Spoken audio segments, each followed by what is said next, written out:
Alors bonjour les amis. Après quelques 90 capsules sur l'Ancien Testament, je viens conclure, pas dire conclure un approfondissement de l'Ancien Testament, au contraire, j'espère que ça a eu juste pour effet de vous ouvrir à tout ce qui est beau et ce qui est riche à l'intérieur des messages de l'Ancien Testament. Nous passons de toutes les extrémités à l'autre.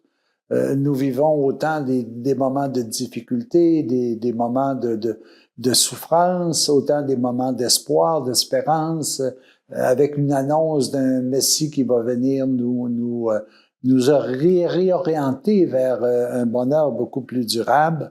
Je pense que ça, c'est excessivement important que nous puissions voir ça. Et peut-être qu'aujourd'hui, nous sommes encore en train de vivre sous l'énigme, si vous voulez, de l'Ancien Testament. Mais il y a une lettre qui termine le tout, qui n'est pas nécessairement vue dans chacun des églises chrétiennes. C'est la lettre de Jérémie. C'est comme si Jérémie nous disait, et ça c'était écrit au temps évidemment de l'exil à Babylone, Jérémie écrit aux exilés de Babylone, voici, faites attention à ça, gardez espoir, etc. Et puis aujourd'hui, moi je regardais cette lettre-là, puis je me dis, est-ce que je ne suis pas un émigré sur la terre? Est-ce que ma résidence n'est pas ailleurs que sur la terre? Est-ce que je suis venu en exil ici pour apprendre quelque chose, pour être la conséquence de ce que moi j'ai fait comme action et qui mérite un temps de réflexion? Est-ce que je ne suis pas sur la terre pour réfléchir? Est-ce que je ne suis pas en déportation, en exil sur la terre pour que je réfléchisse? Et la lettre de Jérémie vient tout simplement me dire, attention, dans votre séjour en exil sur la terre, faites attention. Faites attention, par exemple, à tous les courants de pensée qui ne sont pas en accord avec la pensée divine. Tout ce qui vous donne de la souffrance plutôt que du bonheur et de la paix, faites attention. Est-ce que vous êtes en train d'idolâtrer des éléments qui sont de courte durée dans votre exil?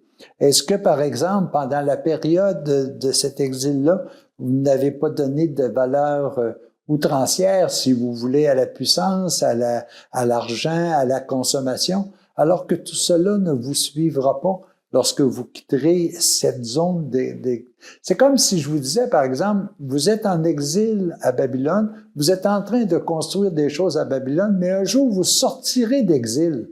C'est comme si je vous disais tout simplement, vous êtes en exil sur la terre, vous êtes en train de vous construire un univers sur la terre et de toute façon, vous serez porté à vous transporter ailleurs. C'est intéressant de voir toutes les attentions que la lettre de Jérémie nous donne si je suis capable de comprendre que je suis moi aussi un exilé. Et un des éléments qui est important à l'intérieur de cette lettre-là, c'est qu'il dit, écoutez, ne désespérez pas. La puissance, la toute-puissance de Dieu est avec vous. Gardez espoir, mais profitez du moment qui vous est donné pour que vous compreniez davantage ce que vous devez faire. Que vous soyez capable de bien cibler ce que ça veut dire que d'aimer et être aimé. De bien comprendre les messages que Jésus, que Dieu, Fils, est venu vous dire pour que vous soyez davantage heureux. Si vous vous éloignez de lui, c'est bien sûr que vous devrez vivre les conséquences de votre éloignement.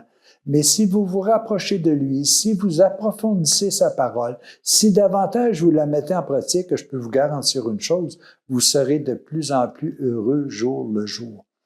Et prenez le temps de prendre juste un petit point, puis de le mettre en pratique. La lettre de Jérémie, c'est ce qu'il dit. Il dit, écoutez, soyez assurés que peu importe dans quel contexte vous vivez aujourd'hui, la puissance de Dieu est avec vous. Mais est-ce que vous êtes capable de vous mettre sur la même longueur d'onde que cette puissance-là? Est-ce que vous êtes capable de vouloir véritablement communiquer avec ce qui peut davantage vous donner le bonheur, la paix et la joie?